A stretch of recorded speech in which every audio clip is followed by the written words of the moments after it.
Again here. Okay, welcome everybody to the January 19th special meeting with regards to having some special budget discussions. Thanks for watching in tonight. Somebody should have a resolution to accept the agenda. I have one addition for in Cameron. Moved by himself, second by Councillor Allen, resolve the agenda to adopt that as written. Any issues? Seeing none, call the question, all in favor?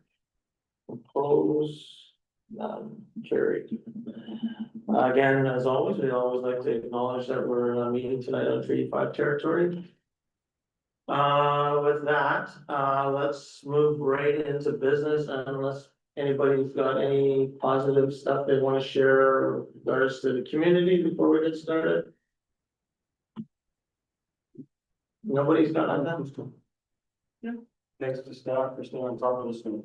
Yeah, absolutely. Lots of fluffy stone. Okay, so over to yourself, Laura. Okay, so I just wanted to thank you all for being here, and we're gonna start the night off with a capital addition from our HR manager that you can see up on the screen here. Where would you like to come forward? Thank you.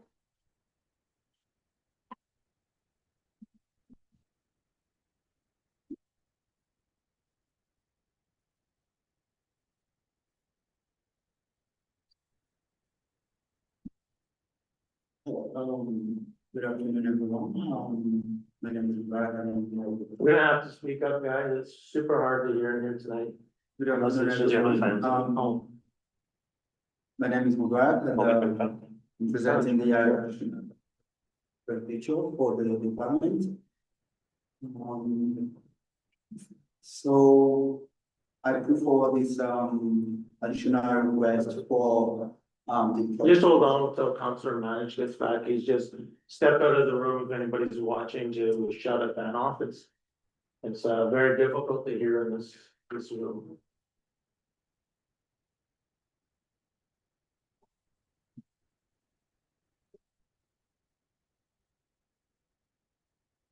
Thank you, Councillor. Okay, back to you, Mubarak. Thanks for your patience.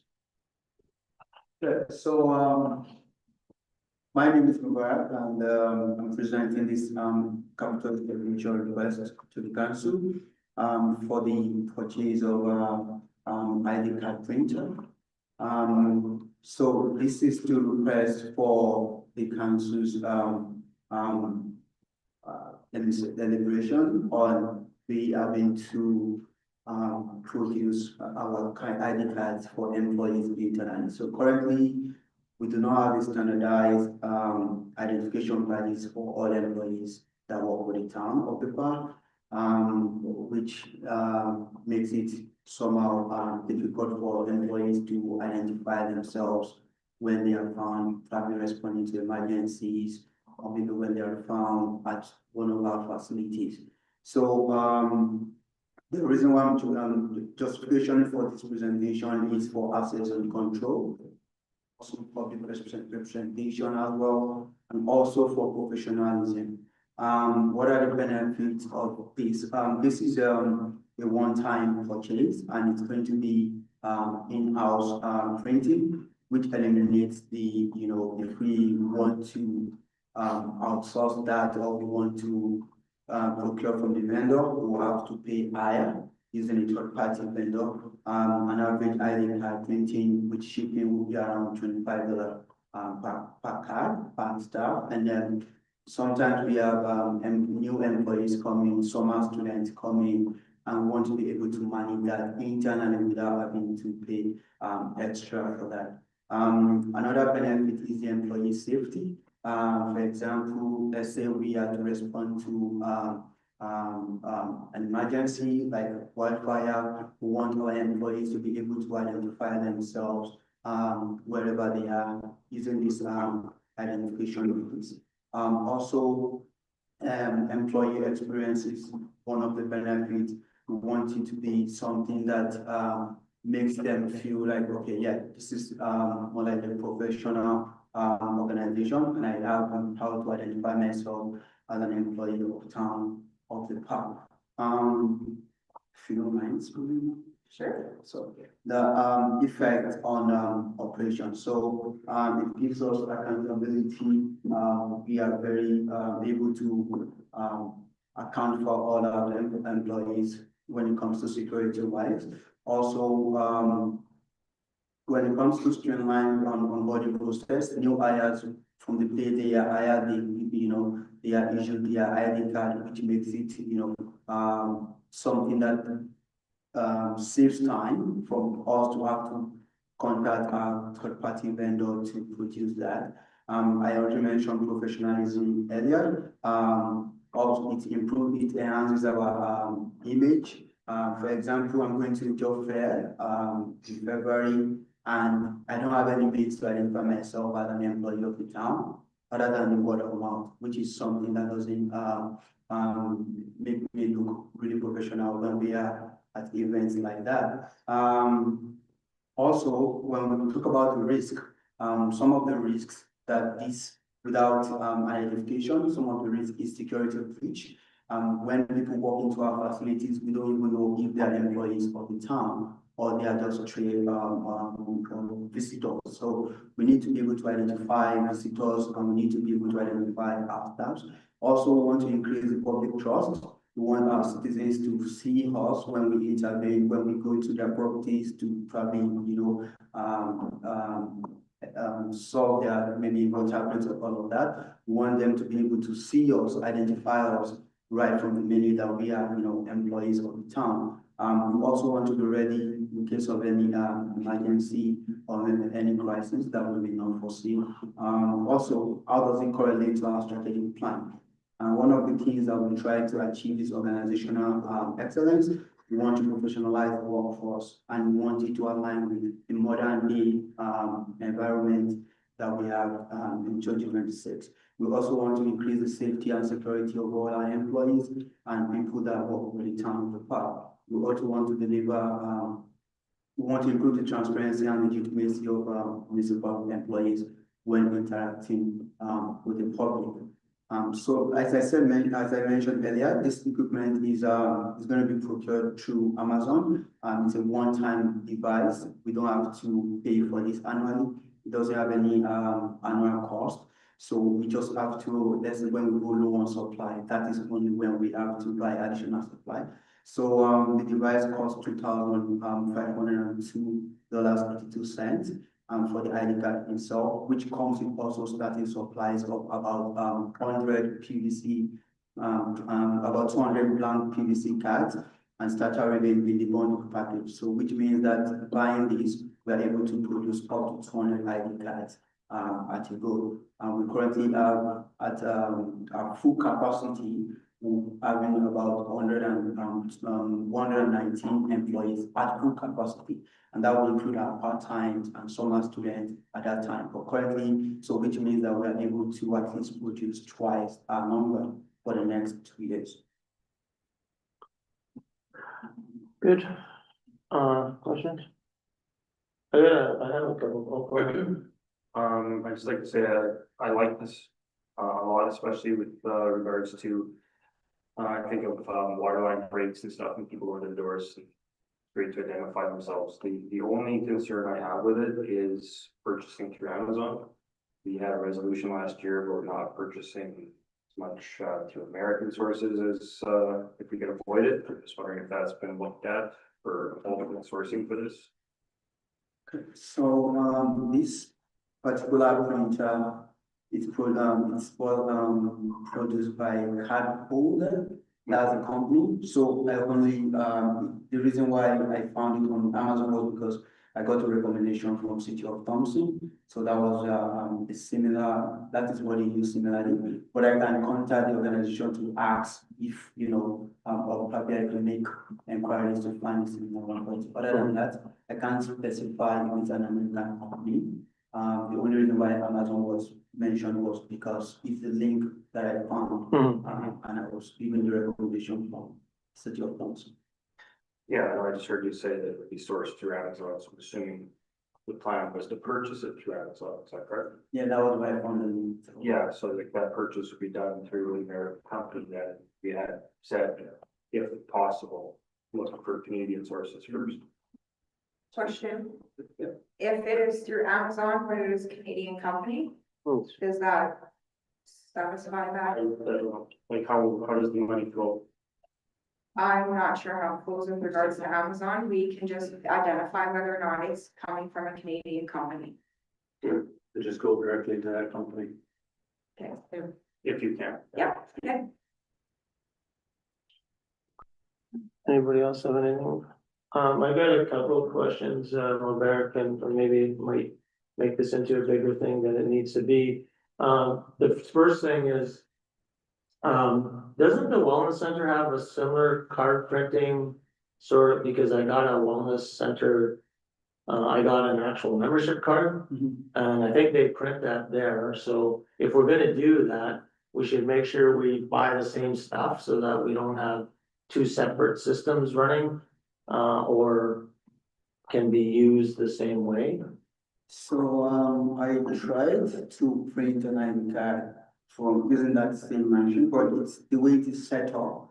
The one for the, wellness center is specifically for memberships and all of that. So ours is going to be redefined in the sense of a professional ID card, which will also have barcodes. From my understanding, Yeah.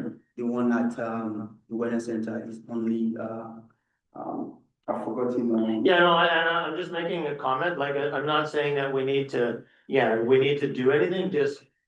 Make sure you check that so that we're not duplicating sort of services with using two different, Yeah, so they're interchangeable. When you order ribbons, like you say, Yeah. it should be able to be usable for their machine Yeah. also. I say, because their ID cards would work almost ideal, right? Yeah. That's your wellness, has their picture. Yeah. Down the wall, and as you're saying, QR code or whatever, which I like. You're anticipating future growth that we've talked about before with presentations, so. yeah, so this is exactly, I appreciate that, Counselor, because the next part I was gonna ask is that. With the, like, on the membership card, there's a barcode, should we start thinking about, when you talk about employee safety. Knowing where we maybe log in, every day, as a employee formally, so that we know.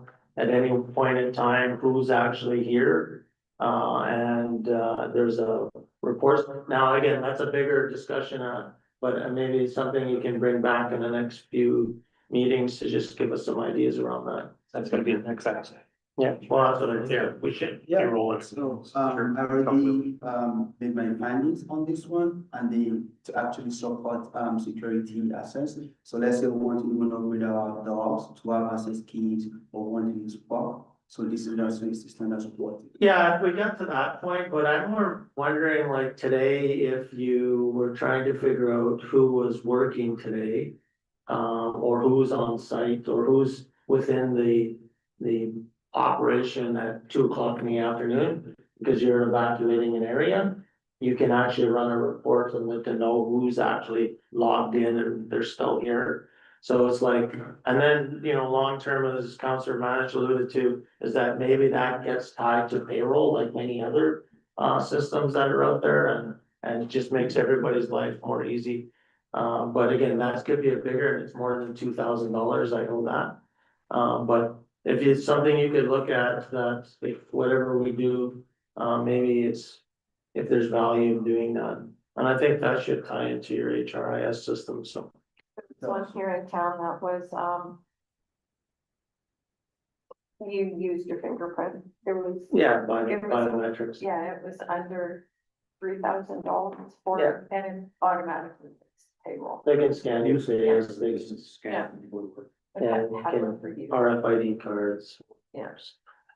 Okay, no, that's good, Eric, thank you very much for that, like I said, I think I'm trying to read council, I believe we support that type of, initiative, we can just make sure that, we wanna try to shop local as much as possible, we're talking about local, talking about Canadian, and we'd also, make sure we're not duplicating services and look for the alignment as much as possible with the equipment that we have here already.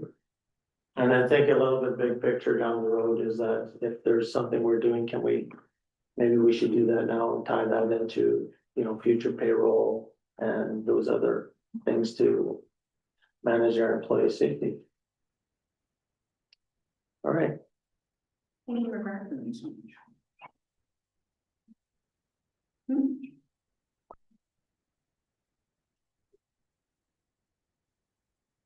Okay, so moving on the schedule, we have the Sam Miller Museum, however, he is going to have to be rescheduled to another day. I apologize for that.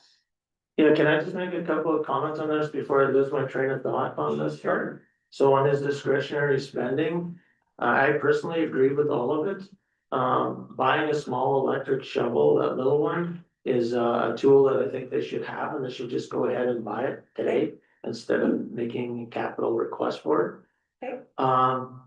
The gift shop investment, I also believe that we should put some urgency on moving that forward right now, because we have Trappers Festival.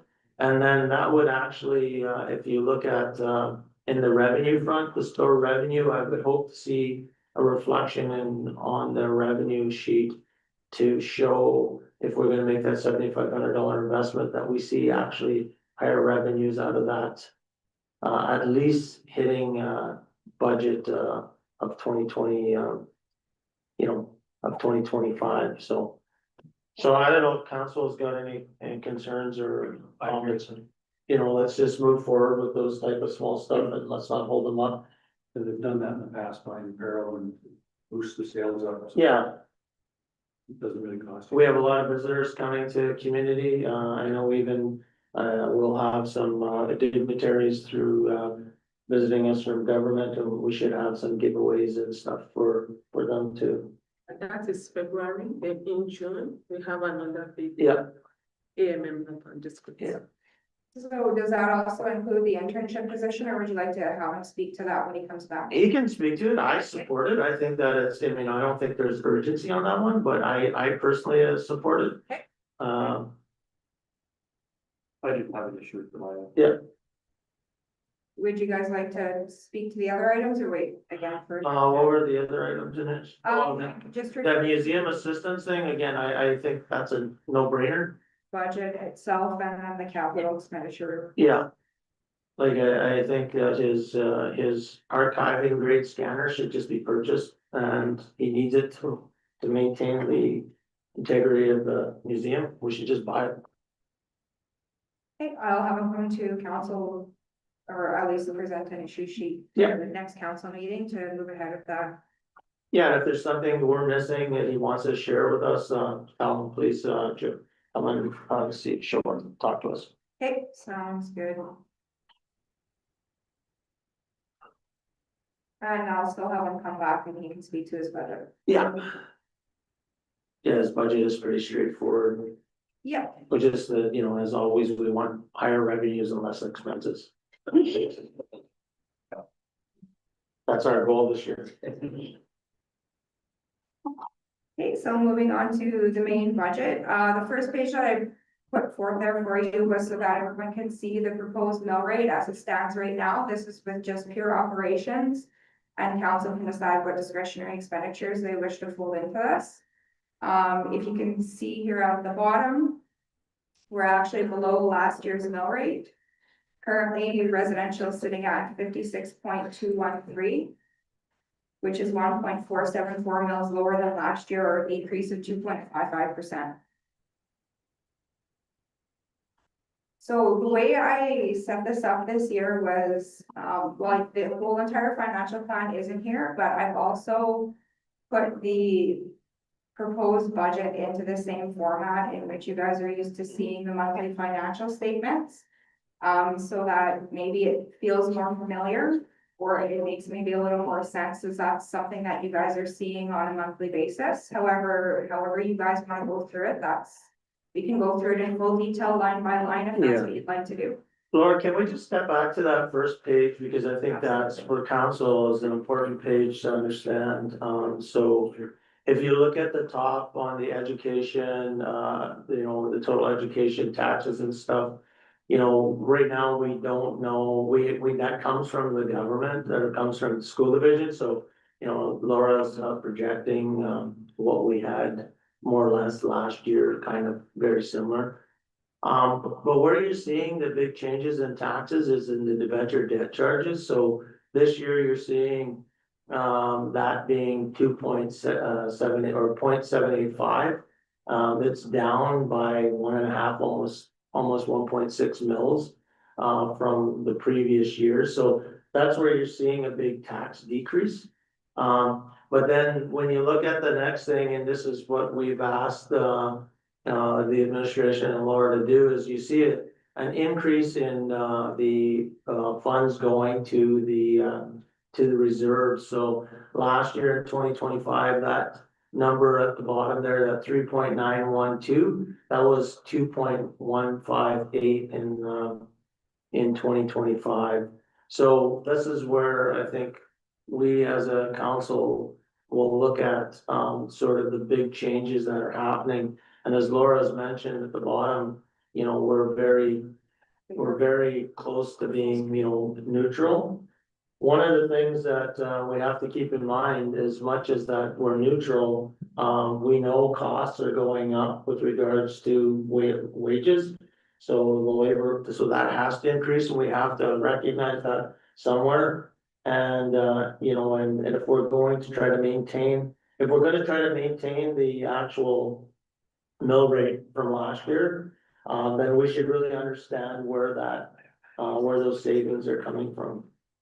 And I think that, you know, as we've been saying to our staff all year, you know, they have done a great job. They've done a great job on obtaining grants and driving down some of our costs and just spending more, being more frugal on the spending and looking for better deals. So no, this is good news so far. I also think that, Laura, we haven't talked too much about yet. But when it comes to the capital, we'll have to see how this grant supporting funding that's gonna be required to execute the recreation grant, which is $1.3 million.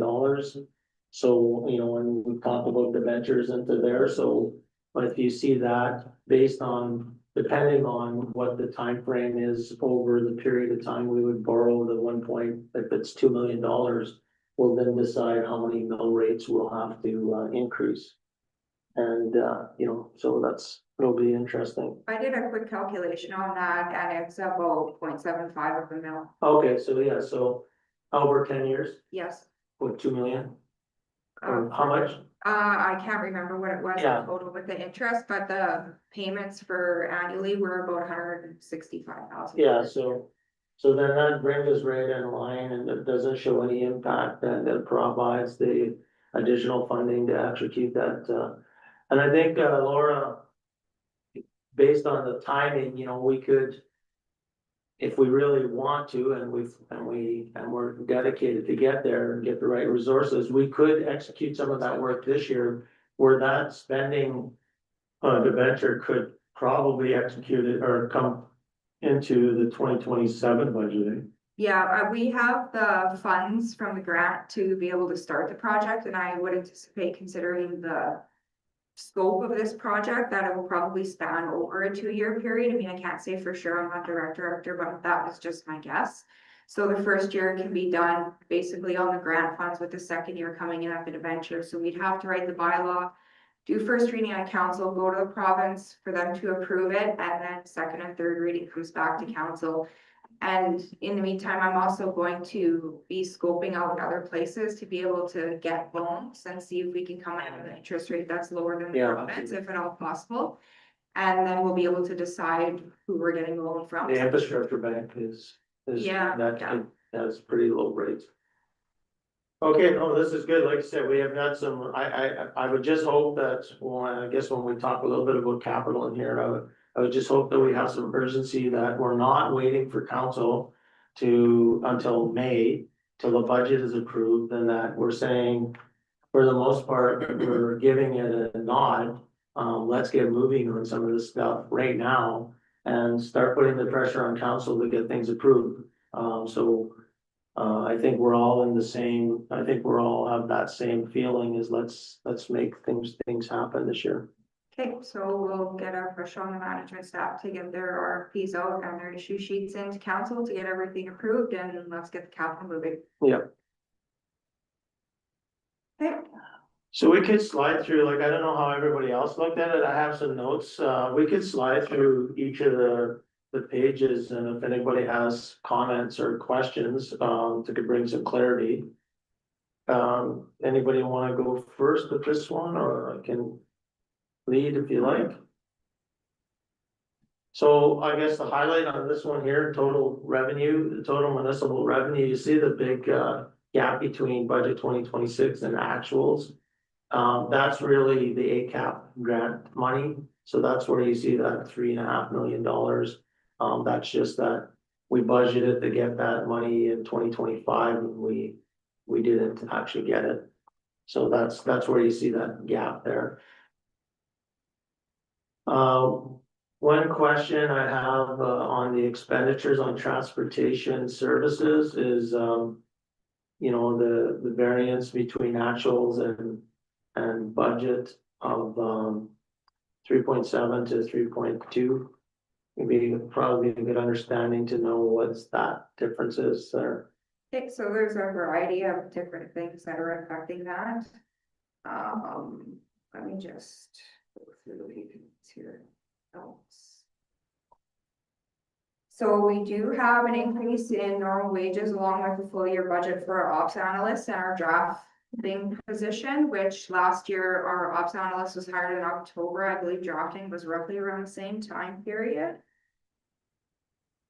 We have had some increase in our machinery and operating over actuals as the equipment is aging.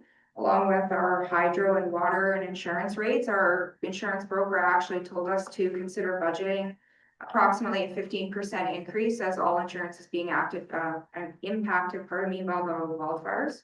So just a question though, Laura, so under transportation services, that's where insurance goes?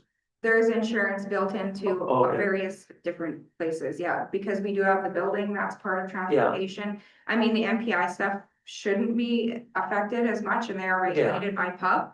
But the rest of the insurance for some of the buildings and some of the equipment is actually on some of those insurance policies is like a rider. Yeah, I It know. will be impacted, yeah. Yeah, I'm just wondering, like, we're talking $700,000 to Yeah. actual, that's not. There's a whole bunch of different things No, here. There was increase in planned patching and dust abatement. okay, What else have we got here? Additional costs for tree removals to better align with the averages, because they've been finding that more and more the trees that are on the boulevards, they're having to get rid of, either they're causing problems, the roots digging down into the sewer systems, or problems to the adjacent properties. Just on that, have they, maybe Sam can look at this, or, there's like, we go down the roads, there's lots of trees in that area, there, town property boulevard. Yeah. I mean, you know, there are contractors that come into town, Manitoba Housing, they've done work for them, and they can, those guys, they'll come in and they'll be in town for 2 or 3 weeks, and they'll do a lot. I'm just wondering if they should maybe look at that, identify the trees that have to be looked at, and then get a price from somebody. Because right now, when we do it individually, you can pay, get one tree down, $1,200-1,500 just to get one tree down, so it's very expensive. I think if they identify a bunch of them, no different than baby or anything else, if somebody can give us a price on changing them all up at once, and then we're done with it. Okay, I will talk to Sam about that. There was a few actuals that went over the budgeted amounts due to service level increases. And this is more for like the ditches and drainage side of things. We had also multiple freeze and thaws. We had the warm winter last year, so every time it froze and then thawed again, they had to go back and they had to do some work in order to help the water flow and go into the sewer system and not lay on our roads. There was increased service levels for street cleaning as well as snow removal. This year they're expecting to have projected repairs to the equipment for the snow removal. And for traffic services, which falls under still the transportation, they're having to purchase some additional materials, which kind of is on a 2-year cycle, signs and stuff like that, that get damaged. And then also in transportation, within our financial plan, our airport is also buried into there. So Okay. that becomes Yeah. a big Yeah. cost fluctuation, especially with the capital projects that were built into there for the grant side of things, and then some other things that were completed. Of course, we have the fluctuation from budget to actual for the fuel based on wildfires. There was also some repairs that were done to the pump house, replacement pump, and some repairs and maintenance to the equipment that was due to increased usage over the airport. Okay, so the pump house and stuff, that wouldn't fall under the airport's sort of department? It is, but airport within our financial plan, as it falls under, again, this is not our template, this is the province of Manitoba's template. As it falls under transportation, Okay. everything to do with the Okay. airport falls under that transportation Okay. line. You would think it would just be our public works. Yeah. The airport really does fall under there. If we operated the handy van, it would also fall under Yeah. there if, you know, Yeah, anything makes like sense. that, yeah.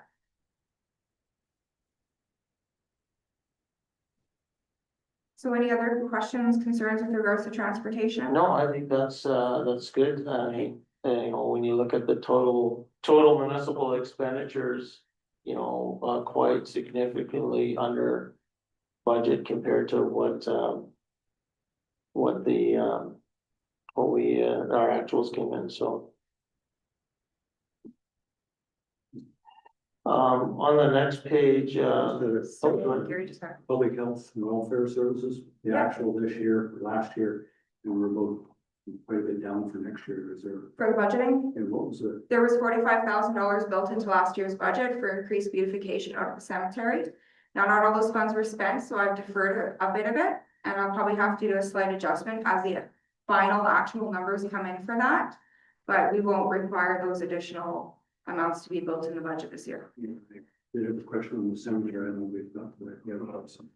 And then we put in the extra money, we'll put in 40,000 for the downtown beautification, and also we put in around the same for extra at the cemetery. That was the 45 put in for the cemetery, yeah, that falls under the public health. I don't call 40,000 the downtown. 40,000 was for upfront. Maybe that's what you're thinking of. no, I think we put extra for the cemetery too. I think that, you know, I guess our comments, again, I'm speaking, hopefully I'm speaking for everybody, is we don't wanna cut the service levels. And if there's more improvements that we can do out at the cemetery as well as downtown, please bring them forward. We don't wanna be sitting with that, but you're saying there's already some extra money left over from last year you're bringing forward, so. There is, but we did also have that additional, very part-time staff member that was Yeah. out of the cemetery helping last year, so. Does council want us to consider upping the wage and bringing somebody back 3 days a week, part-time hours of the cemetery to? If you need it, you need it. Find the right person for sure. Yeah, that was one of the requests. Yeah, we'll leave that to you guys to decide whether we need, what services or support you need there. I'm gonna just ask one more question on the economic development services. Yes, The amount we budgeted, did we come in like $110,000 under that last year? that's my error because I haven't reallocated wages yet to economic development services. They're currently actually buried in general government services. Our economic development officer throughout the year, his wages just get placed to the same area as the rest of administration. And then at the end of the year, it's done as an adjusting journal entry grant to the CDC. Yeah. I haven't done that adjusting entry yet. So it'll come in one.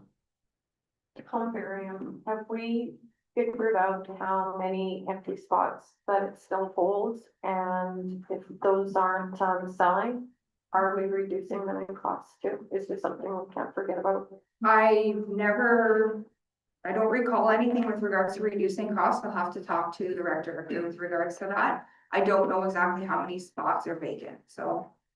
The Gilmore was talking about that, and he did say, the ones, the lower level ones. Yeah. Aren't big sellers, so I think the new design, they're looking at maybe not having ground level. Everybody wants balcony. And if we end up getting the new ones, then are the other ones that are currently there going to remain empty? I think the design in the new ones was so that we didn't have spots that were quite that low on Yeah, them. 100%. In order to avoid this, yeah. Okay. Any further questions with page one there? So moving on, the next one, again, great job on the building permits, big increase. To what it was, yes, for us as council, just to be aware of, you can see the revenue on fire, that was the wildfire change, right? So it's really an abnormal thing, hopefully. And then the airport and the recreation showing those big variances are really based on the grant that came in. So that's where you're seeing, that's where you'll see the big changes next year.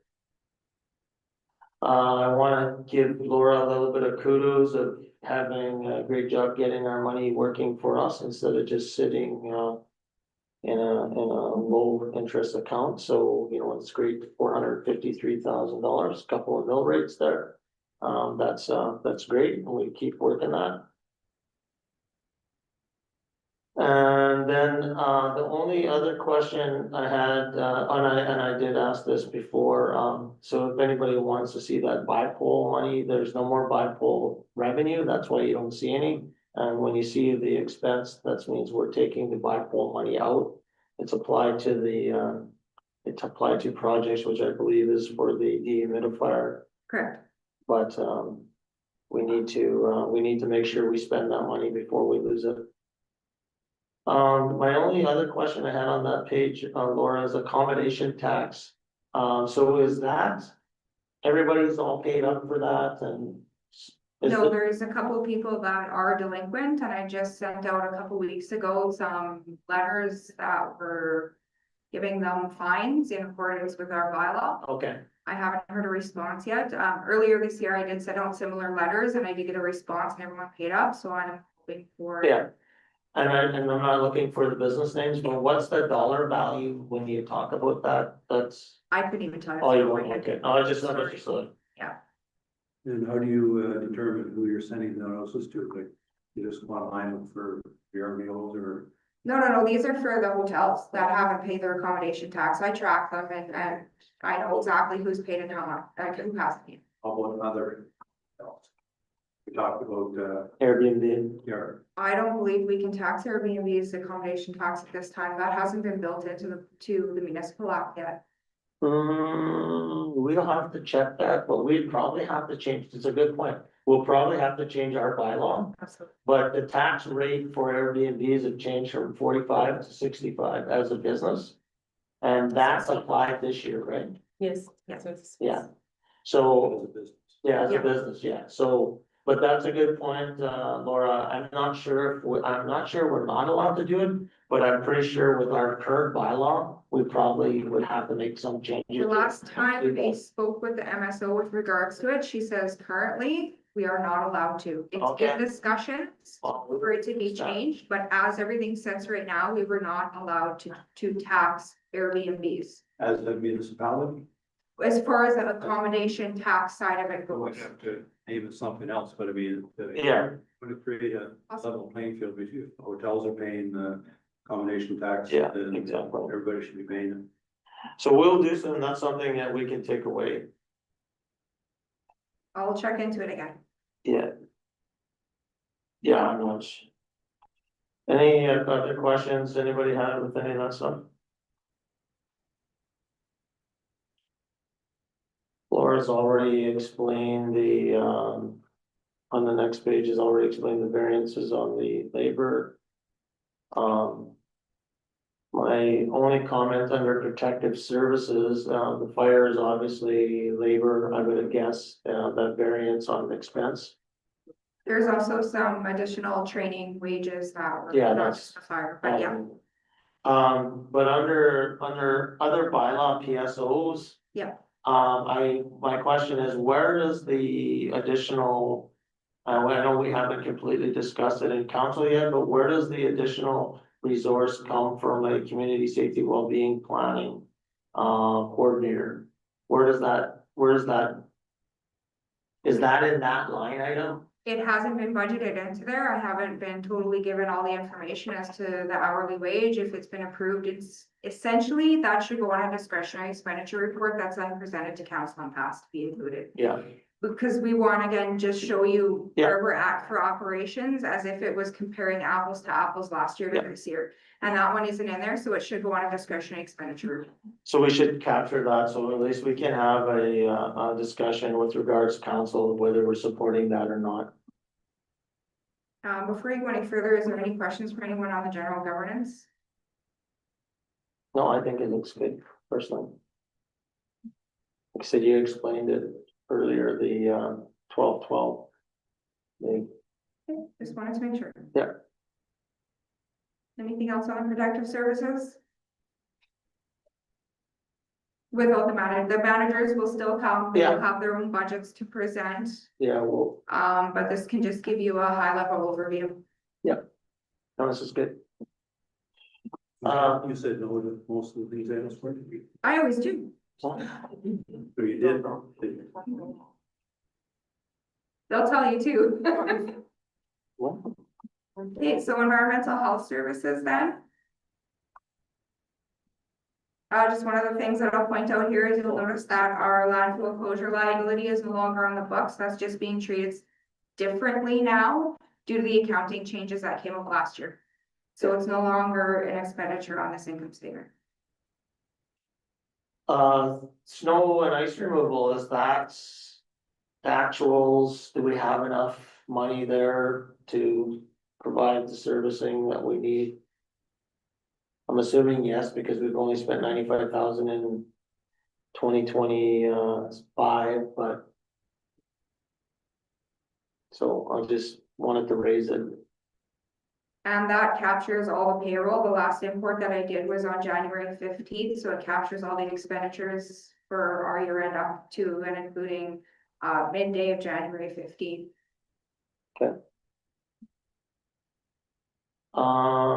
The, under public health, I think Councillor Hopper's already asked that question, so that 118 we had, it's coming in at 66. Is that enough money? We just wanna make sure that we don't go backwards or go back that direction. Okay, I will have a discussion with the rec director. Economic Development Services, the next page, you answered that already. The variance there. Everything else seems normal. Or in line, but.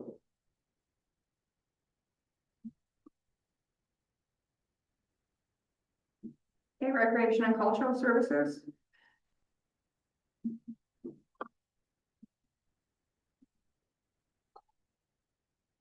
I'm surprised that, I'm not happy, but the 745,000 for the arena budgeted and we only spent 650, so.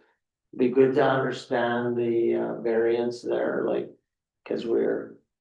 You know, we have a significant variance, it'd be nice to know why it was so big. There was a decrease in maintenance wages and materials required versus what was budgeted for the various things going on. But we did just put an increase to the R&M on our equipment, just due to some of the age, so. So So, again, high level, but Joe will be able to give you a better breakdown there. yeah, so when we look at that. Okay, we'll wait till the very end for that, okay. The only thing I'm gonna comment is, I've been saying it for every year of a budget. I wanna see some significant input into our parks and playgrounds.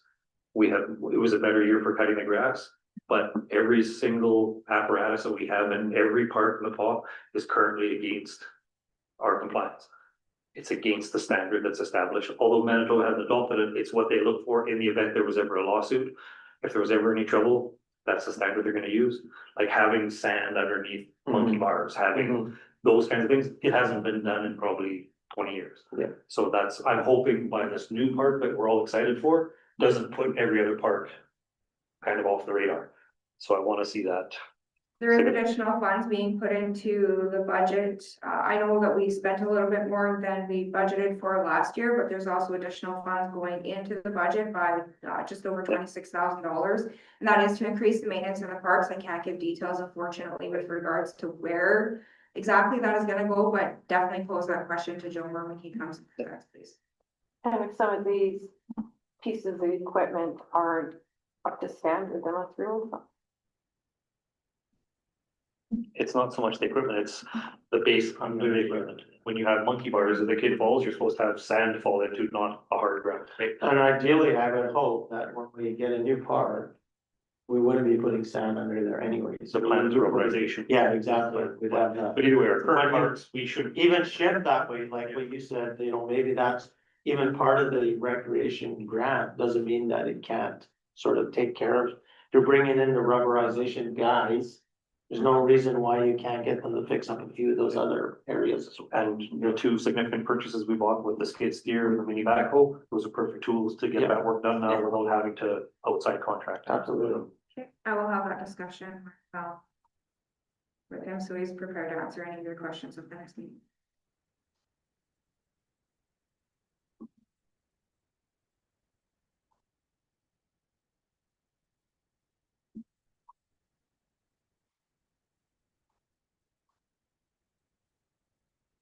Okay.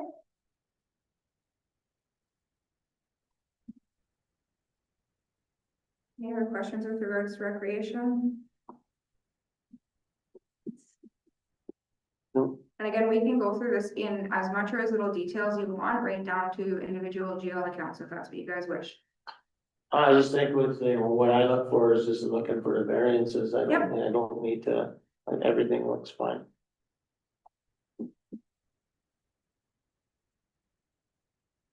No, I don't think it needs to be that detailed when it comes down to GL. Everyone's different in their ability to understand Hundred their, percent. so.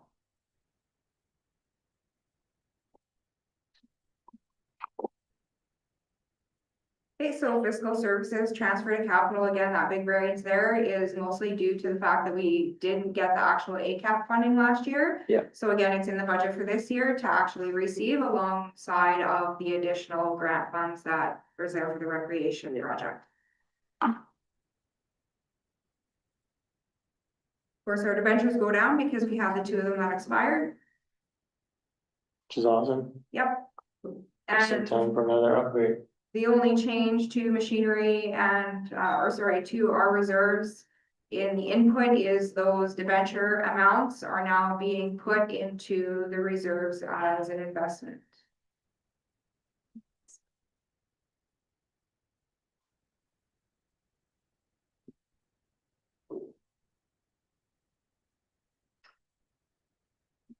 There's been no other additional amounts that we've put in there that will go to taxation. That is abnormal any other year. So it's still the same continuous amount. It's just the additional one. The debentures. So last year, we went for community enhancements, that's where I was thinking about, where Councilor Manager brought up about the downtown beautification. Mhm. Budget 150 Mhm. and spent 110. So there's, would be money carried over from that. It always sits in community enhancement reserve. If it's not spent, it will continue to remain in that reserve for you guys to choose whatever you wish to spend it on. One of the things that I would like to point out is the recreation infrastructure reserve. You'll see 0 there. And that is because we are gonna have to consider canceling that bylaw or doing something different with it.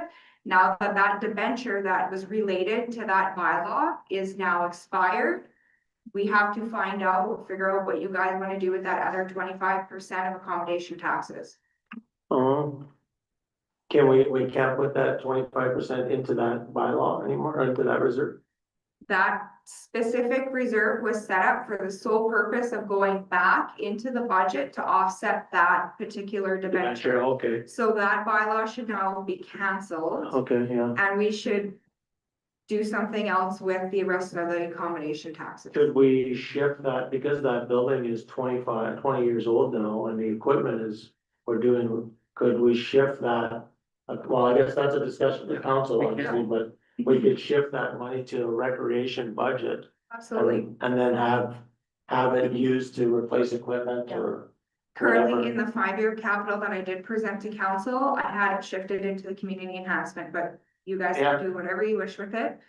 Or you can leave it in community enhancement, use it however you wish. That can also be used for recreation or anything else. With community enhancement, because we're looking at a couple of signs here and there. Mhm. That's a good place to find the money. Anyway, that's, Yeah. But definitely something we have to consider for the new year.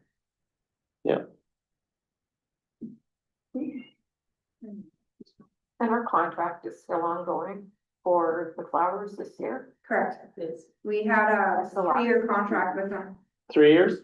I believe it was 3 3 years. Yeah, So we have- This is the third? I This is. believe so, yes.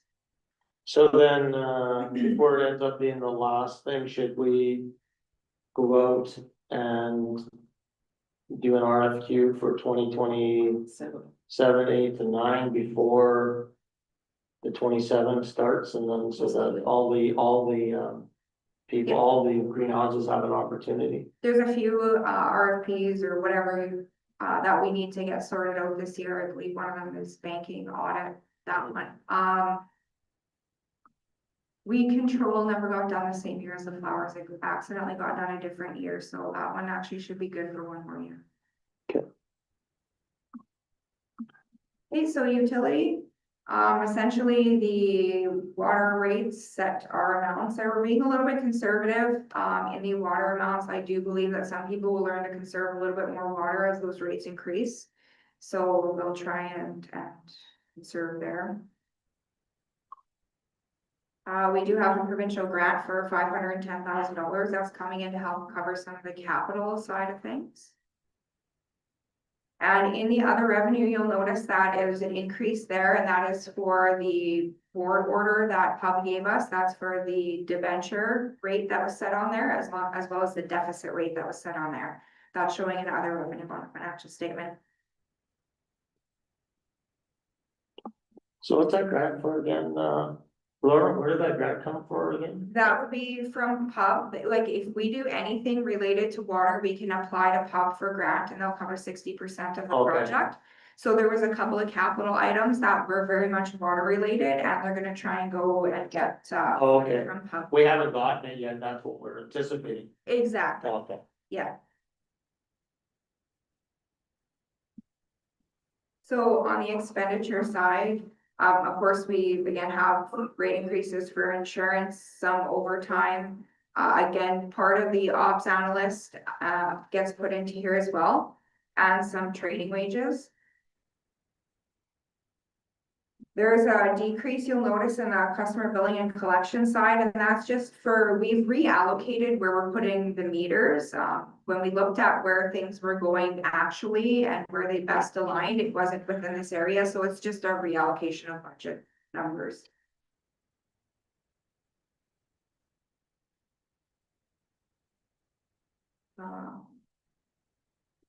Let's see. 426, connections, net loss, up quite a bit.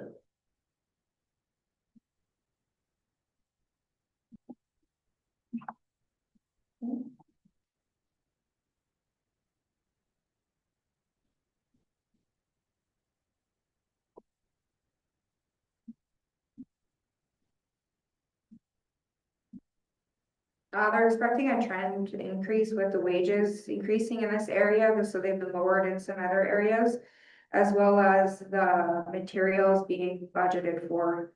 But again, this can kind of depend, or vary depending upon what area they're gonna be working in, which a lot of these numbers, that's exactly what happens, is sometimes they fluctuate between the different categories, but on a whole, don't fluctuate a whole lot. It's just because they can't necessarily anticipate if it's gonna be a house break or if it's gonna be a main water break, or, and it's the way we categorize some of those things.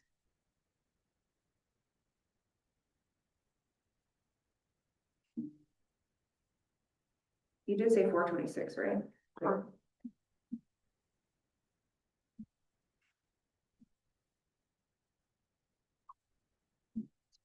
They do have some planned upgrading and repairs for some of the infrastructure that's online. 423, which is the sewage lift station, so that increased that line budget there. And on the sewage treatment and disposal, now, since we've upgraded the lagoon, we haven't had to apply any chemicals to that, but we're coming to the point where we're gonna have to soon start applying chemicals. So there is an increase there for that.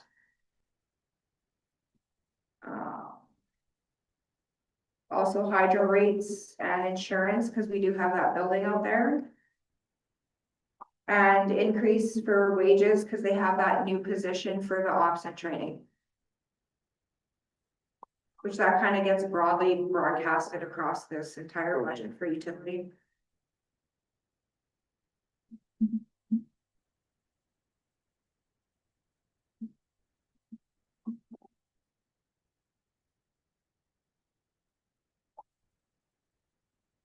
For the most part, the utilities are staying fairly.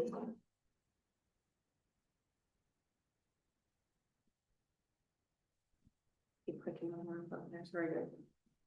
That, 473, transfer to utility reserve. Yeah. That's up. Wait a bit. $50,000. In the past, we've actually allocated $400,000 to the transfer to the reserve on the utility side, because any major projects that we do utility is very expensive. However, in the last board order, PUB regulated the amount that can be transferred to reserves for the next 3 years in order to build up our surplus account, because we had deficits for several years that majorly affected. So they want us to build up our surplus account again, we used it all. That's the minimum maximum we can put in. That's the maximum we're allowed to put in, next year goes up, I believe, another 50,000, and then we're allowed to go back to our standard 400,000 transfer. That was board ordered. And when you're saying there was a deficit before this account, it means that we were operating, In a loss yeah, for several years. yeah. The cost of selling water was, we weren't making any, we weren't covering our costs. We were losing on average $250,000 a year, That's including on account of water. everything. So they want us to build that account up, back up. Okay, The rest of it is just kind of your standard reporting showing the debenture charges. Again, we just have the one left that's hitting taxation for 191,000. This is the one here for 300,000 for the lagoon. the one for the Winton Pool, is that over in December of 2027? Yes, Okay. it'll be December, end of year 2027. That's Okay. when all the debenture payments are due, is in December. So going to the capital that you were talking about before. So we do, of course, have some of those carry forwards. So I got a couple of comments on a few of these things, Mhm. because the mind to start. The scissor lift Zoom boom. Yeah. I'm thinking, there's, from what we're hearing from Sam and Tanvir, is that they can't find a used one. Why don't we just buy a new one, like before we actually have to rent again this year, even it costs $100,000.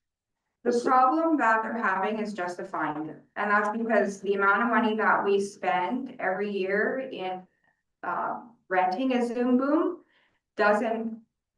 From the calculations that they've done, it doesn't justify the cost of purchasing a Zoom boom and even amortizing it over 20 years. And that's probably the max of its useful life. We still will have spent less by Yeah. renting. Well, I can tell you, once you have one, you will say, I can't see why I've never had one before. Mhm. And just like we couldn't justify a skid steer and all that sort of stuff. My suggestion, what I would like to see them do is bring forward an issue sheet for a new one that can be utilized throughout the community. Okay. And then we don't be spending $5,000 or $10,000 a year on stuff, and you're gonna get more use out of it. And specifically a Zoom boom, not a system. Oh, whatever they need, Zoom boom, scissor lift, Okay. we're calling it whatever it is, like, I personally think a small four-wheel drive. Zoom boom is gonna be more beneficial with rubber tires, and so you can get in and out of places. When they present their issue sheet, maybe a cost comparison, If you own your own, you're paying the maintenance costs, operation costs. If you're renting one, you're just paying one thing you're done. Yeah, there's insurance, the maintenance costs, all that type of. Yeah. And I think the biggest issue they've had is And just finding one that's gonna suit all of their needs, right? Having one for inside the wellness center, but also doing the Christmas lights and also doing the. They're having problem, they need a scissor lift at the wellness center and they need a Zoom boom for downtown. and then there's also the maintenance at the library as well, so we've been paying for a lift to have to do the lighting, any of the lighting changes. Yeah, well, some of the stuff you're always gonna need to rely on something, but Yeah. I think that, I'm not sure there's many communities that don't have one, to be honest with you, but. When they're doing their costing, evaluation there, should mention, are they including resale value? When they go to sell the ones they're using, assuming they don't drive it right into the ground, are they looking at resale value from purchasing them? I haven't been shown the full details of that cost calculation, just had a brief conversation with them to ensure that it did include insurance and maintenance. I don't know if it included a resale value. This question, we rent the ones for the Christmas decorations. Are we running it or is this, we know, an operator? I believe we rent it, we just rent it. Yeah, so good to use town employees. What's that, Counselor? I'm just saying town employees, see them on there. You see them on their mission. I was pretty sure it's just the Mhm. cost of the. Yeah. Again, if we, I guess my point is that. If we need money to have one, let's get it. If we don't want one, then take it off the list, Yeah. because we're allocating money for our capital budget from our community and. We'll spend the money somewhere else then. Yep, oh, for sure, I will have.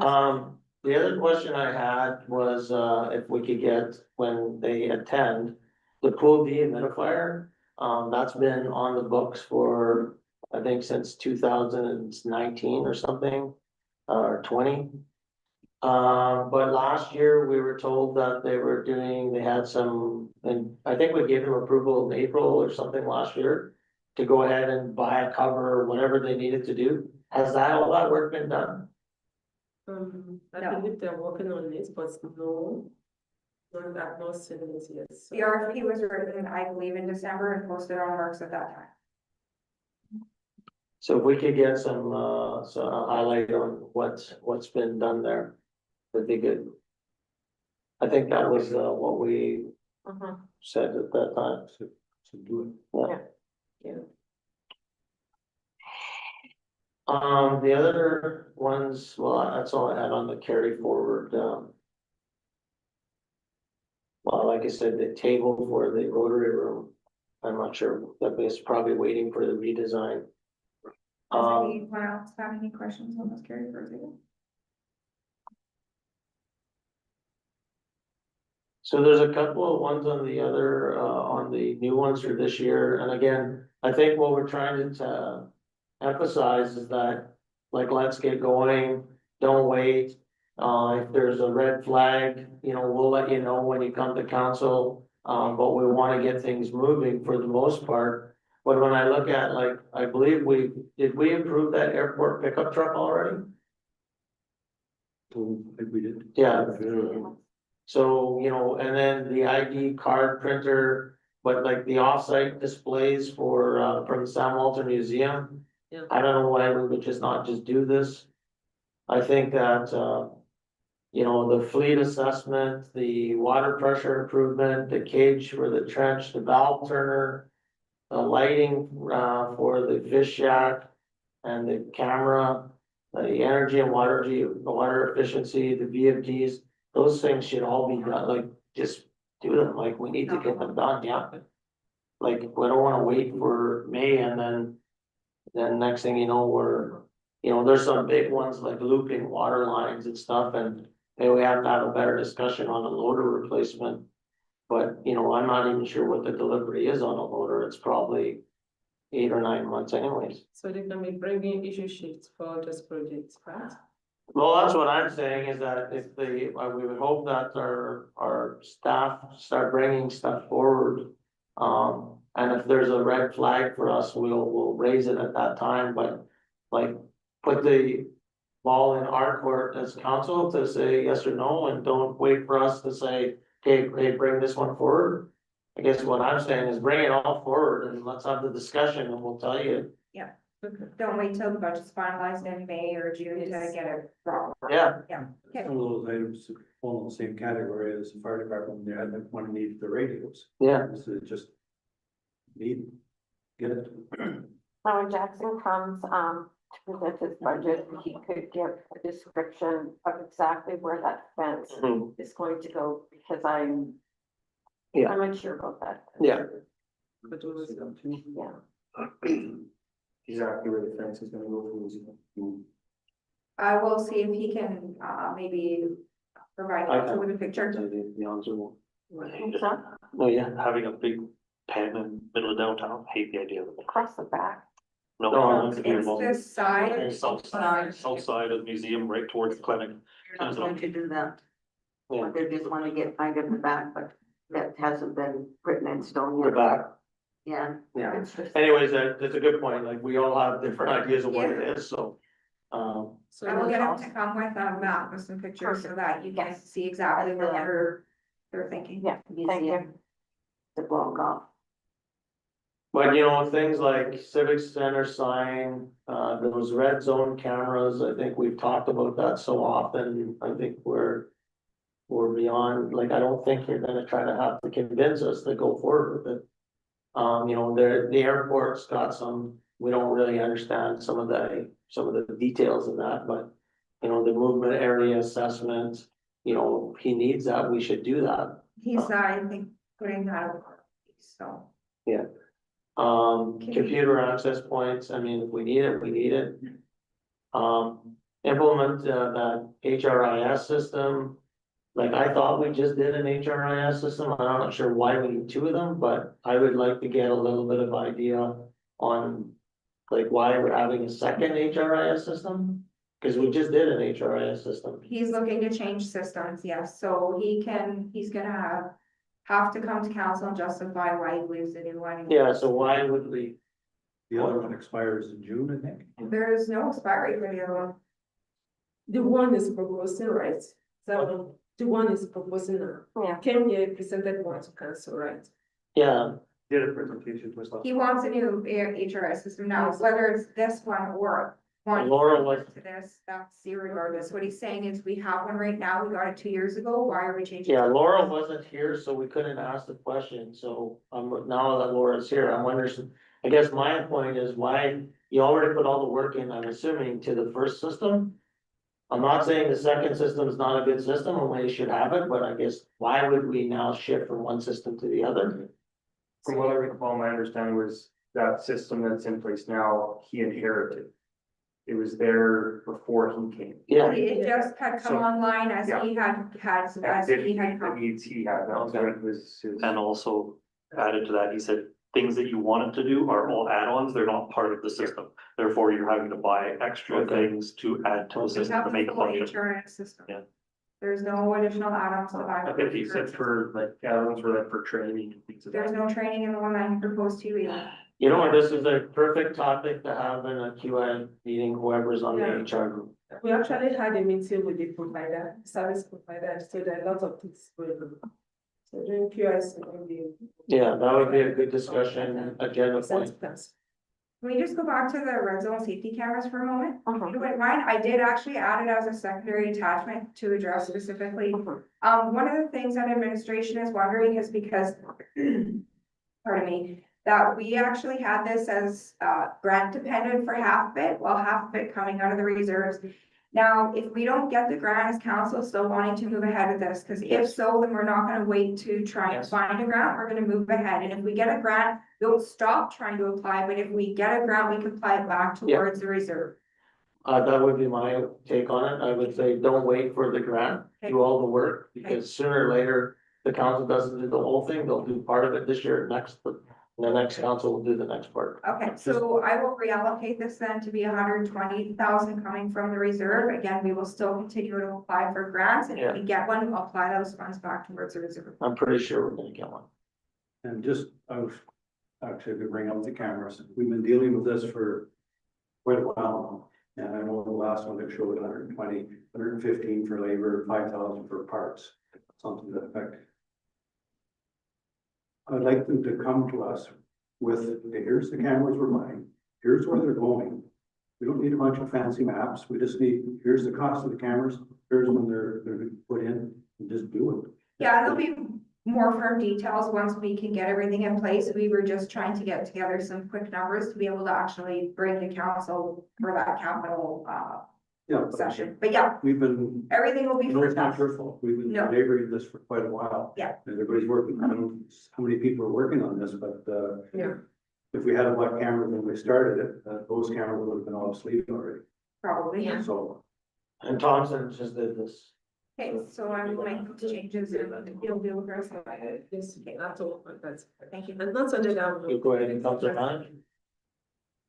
I just want to, I agree with everything that Mayor Murphy was saying. If there's things that we need and we know we've basically given our blessing to, they should be moving ahead. The areas that I do have concerns with are kind of like tag selling, but I agree that the fire training ground needs a new gate. I know it does. It was a maintenance issue ongoing, but when the fence still hasn't been put up from 4 years ago, it kind of bothers me when I said it's an issue I've been hounding on, like we spent $4,000 on fence material and it's still not up. So when you're asking for a new fence, but yet the other fence isn't done that we already bought, I'd like to see those things committed to as well. Kind of like what I was saying with the park. We're gonna build a brand new park and a whole new center space. I'm concerned that our old parks continue to be neglected. Yeah. Seeing the same thing, if I say, especially when you're asking for a new fire training ground gate. When the fence hasn't been done yet after 4 years. So, And that's a good point. I mean, you know, when we're talking about these items here. Yeah. We're not giving approval today. Because the discussion as council manager has brought up is probably gonna still be there. But we're saying, don't wait for us to say, okay, go ahead and move that forward. We're saying, move it forward, let us have that discussion Yeah, at this point. And I think there's two separate items there, right? So, you know, with regards to the park or with regards to the fence.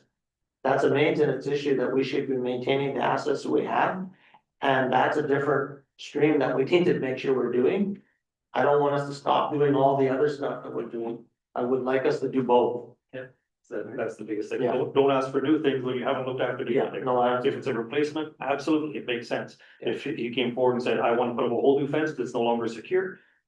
Make that presentation. yeah, But to have, like I said, the entire back end of the training ground, not have the fence up that was specifically bought for that.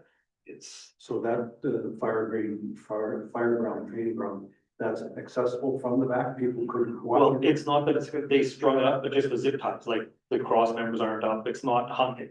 Because it's been an It's not ongoing fully discussion. visible. But no, all you have to do is basically pull the fence down and you walk into it. So yes, the fence is Mhm. there, it's just not installed. so on the original capital that was brought forth to council, those actually last three for the fire, the forcible door entry, the prop, the training grounds gate, and the training room upgrades were not there. They're gonna be additions that the fire chief will present okay. next budget meeting as additional capital requests. They weren't on the original capital request when you guys had your meetings in November. Yeah, I noticed they were new. So I'm not sure if anything in there might happen to address some of your concerns, but I will definitely let him know that you're concerned. So we'll have an opportunity to discuss these all in details again, but like we mentioned, you know, having a trench cage for the safety of our employees, having a valve turner, like that should just be bought, like, you know, don't wait. It's a simple purchase, just bring it to us and we'll approve it now. And I will just let them know that they need to move ahead with those simple, Yeah. easy to pick off the list things now, especially while they're not as busy as they will be in summer when they're doing their big project. Yeah, absolutely. I can go back a little bit to the civic center signage. Yeah. That is a grant dependent as well. And for now. Yeah, it was. Yeah, so. So it was grant dependent. That's how we listed it on there. So would council like to move that one as well? Well, I mean, we could leave it as a grant, well, I would say do the design, because you're gonna do it anyways, and let us make that decision at that time. Because then maybe we'll say, let's not wait for the grant, or maybe that you don't do it this year, but next year's you'll budget it because you can't wait, but. I don't want us to wait for grants and then do all the work and then run out of time. Do the work. Let the council decide whether they're gonna spend or not on it And we could use the community enhancement fund or whatever we have. I think the front should be done. Yeah. The ideas you had about the flags, and that, maybe that would be grant dependent. Yeah. Right, but I think we should be looking at revamping our stairs, they've been in terrible condition for years. Yeah. The ramp isn't compliant. I know the guys curse, you listen to Mr. Code out there shoveling, he's cursing as he's hitting each individual brick. So it'd be good to have an upgrade for our citizens. Yeah. That is part of the accessibility upgrades to the civic center that's built in the KRC side. So it is the front steps, the ramp, as well as the bathrooms to be accessible, because we don't have accessible Yeah. bathrooms at the Yeah. facility as well. So part of that design in my conversations with Public Works is that maybe would also include, because the way that the ramp is now gonna have to come off the stairs will be the other side of the stairs and coming around the front of the building. That will create almost like a wall where we can maybe put in embossed town of the pod design into the concrete there, or something nice and pretty. But I believe the signs that Bola was discussing was to replace the ones that are on either corner. Well, I guess it would be on the side. That's the side. Yeah, Okay. so there's one at the corner, of each of the properties that are facing, I guess, it's Highway 10 here. We saw how quick Ash created some renderings last week at Yes. the meeting we had. It'd be nice to see just, hey, here's a couple ideas. That is what they are working on. One of the reasons why they did, come for approval on a very, low cost program to be able to come up with those renderings for council to see. So they are coming, most definitely, they're working on. We also have the CSO patrol truck in here. Yeah. But we don't have any additional employees. And if we need to work together. That between is the two. for the third person, but also when the CSO comes and he reports his discretionary expenditures, he's gonna be asking for 2 more people. Part of this is Okay. already a grant that we've received, $30,000 is received in the bank. So We should just buy a truck. We're gonna- he is actually gathering quotes together, he came to talk to me about it today, so he's definitely working on that, and once that's all together, him and I will sit down and assess what we have and bring it forward to council, he is absolutely working on that.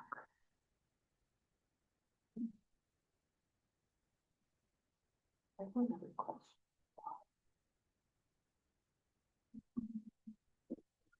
Richard, we discussed that already.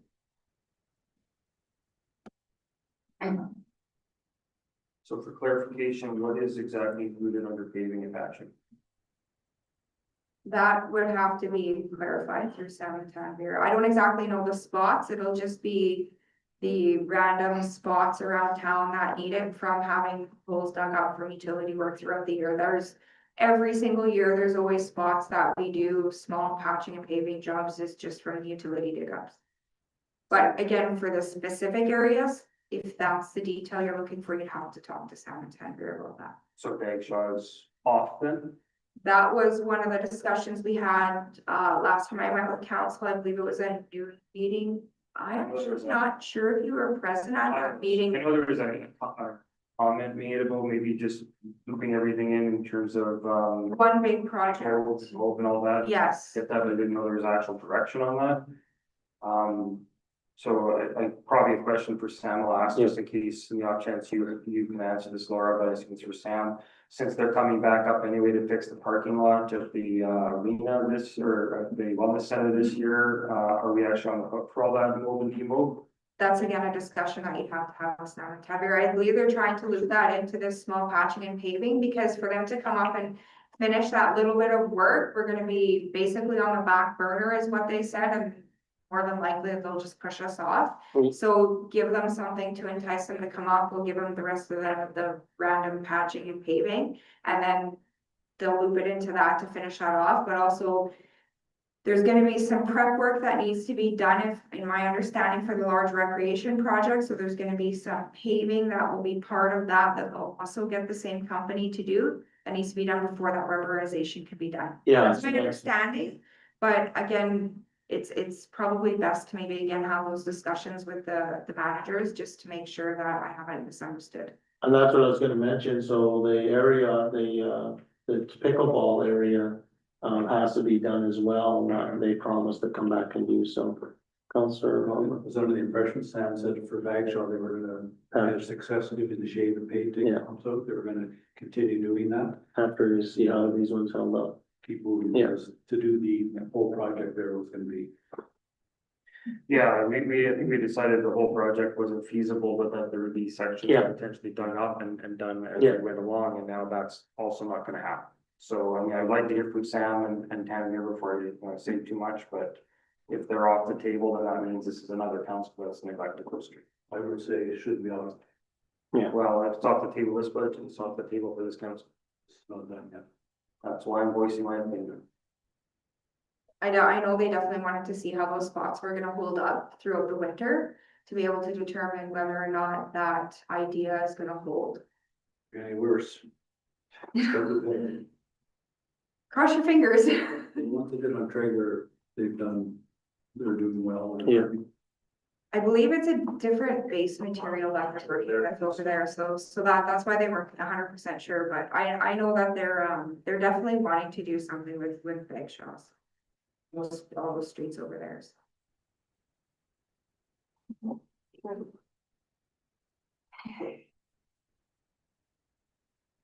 Okay, so, if you just kind of look at this last page here, which I always like to show you guys, it's just giving you an idea of the change in residential taxes based on roughly $50,000 per, for the first couple of them. And you can see that they're going down a little bit based on what we currently have in the budget, but again, that will change as you guys make changes to discretionary expenditures or maybe how capital is going to be funded.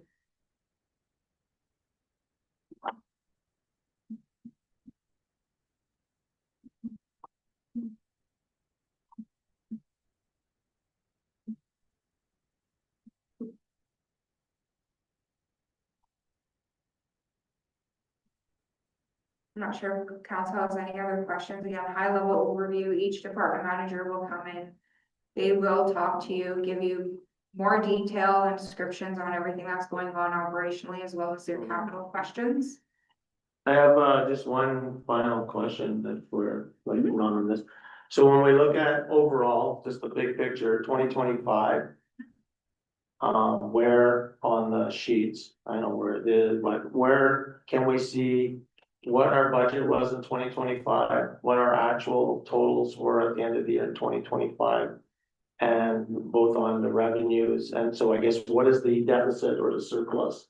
The total number. So you can see that on the second page of this budget, it's actually the less page one, just as I moved that middle rate page up for you guys to see. So in here, last year's budget, we had budgeted 21.8 million. We spent 18.2 in revenue. And for expenditures, we again had 21.8 million budgeted and spending was 17.8. So currently we're in a surplus of $456,000. And that's after we've put in the transfers for the $1.2 million in additional revenue from the airport, as well as the $300,000 in capital expenditures that were expensed, but we were built into the mill rate.